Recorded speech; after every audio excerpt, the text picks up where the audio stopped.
And I preached about how the key to understanding God and loving God, the first commandment is to love God. The key is to realize that he's your dad. And there is a great story in the Bible. My favorite story in the Bible that Jesus told is in Luke 15 about the gracious dad. You probably know it better as the prodigal son. Now, I preached about this in Life on Mission back in the fall, but I talked about the older brother part. I want to talk about the son part today, and I want to talk about who God is as our great dad, so that you can get grace, okay? But before I get into that, I did some research. Even though I preached on this a lot, it's my favorite text, I looked up prodigal, because I thought, I wonder if I really know what prodigal means, and I looked it up, and the prodigal means extremely wasteful.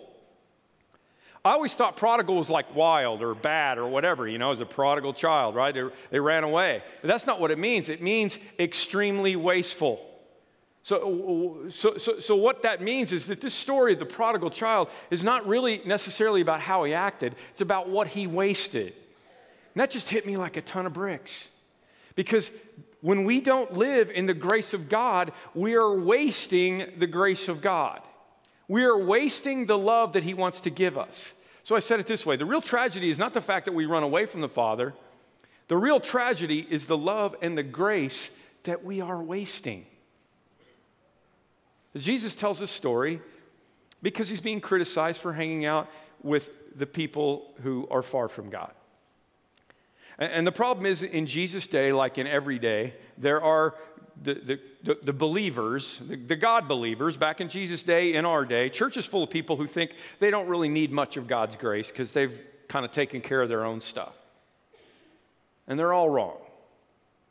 And so Jesus tells this story.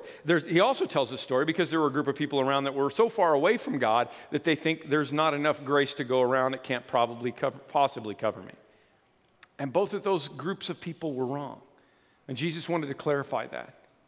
So he gives us this story because he wants you to understand that you can't be good enough to not need God's grace, and you can't be bad enough to not be able to deserve his grace.